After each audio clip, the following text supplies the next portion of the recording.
அதே ஆதிசேஷன் தான் கலியுகத்திலே நாம் அனைவரும் உய்வடைய வேண்டும் என்பதற்காக அனைத்துலகும் வாழ பிறந்த எதிராச மாமுனியாக கலியுகத்தில் ராமானுஜராக வந்து அவதரித்தார்.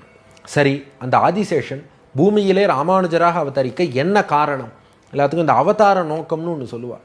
என்ன அவதார நோக்கம் என்றால் அதை மணவாள மாமுனிகள் அழகாக காட்டுறார்.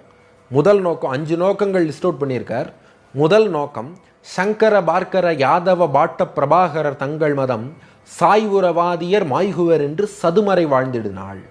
அதாவது வேதத்துக்கு நிறைய பேர் தவறான அர்த்தங்கள் சொல்லி வந்தாலாம், சில பேர் வேதமே தவறு என்றும் சொல்லி வந்தார்களாம். அப்படிப்பட்ட தவறான வாதங்களை எல்லாம் தடுத்து நிறுத்தி அவ்வாறு வாதம் செய்பவர்களை வீழ்த்தி வேதத்தின் சரியான பொருள் என்ன என்பதை அனைவருக்கும் காட்ட வேண்டும். இதுக்கு வேதாந்த தேசிகன் அழகாக ஒரு உதாரணமும் சாதிக்கிறார். என்னென்னா, நமக்கு எல்லாருக்கும் கிருஷ்ணனுடைய காளியமர்தன சரித்திரம் நல்லா தெரியும்.